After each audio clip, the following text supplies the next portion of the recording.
nakauwi din galing sa Lotto Outlet.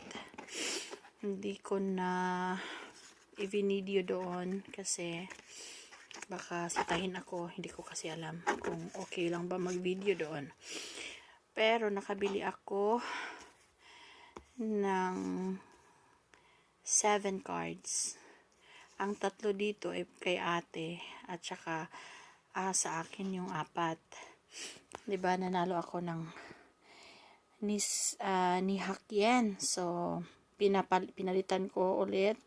So kaya naging 4 yung akin kasi bumili din ako ng 3. 3 din kay ate.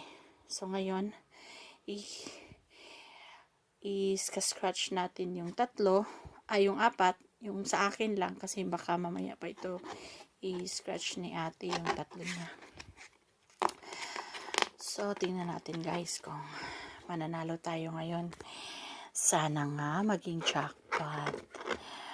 Pero kung ano mang mangyari, yan talaga. Kasi ito paswertihay lang. Paswertihay. So, okay guys. So, dito natin sisimulan. So, siya nga pala, ganito lang din yung price niya, oh. Ganito lang. So, 3 bird, 3 star na flower, naman ganyan. Tapos, butterfly. Tapos, may 2 flower. Tapos, may 2 sapatos. Kaya, yan, or pa, hindi ko alam.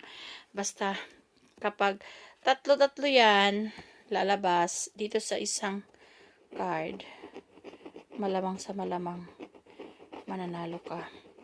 So, yan. So, dito naman tayo.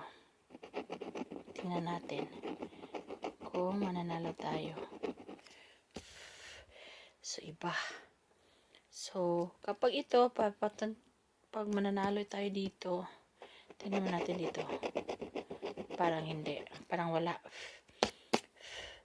Parang wala. So, sa gitna tayo. Oh, sana nga. Sana dito, magkatulad tong 3 para manalo tayo ng Hakyen, ni Hakyen. Parang wala.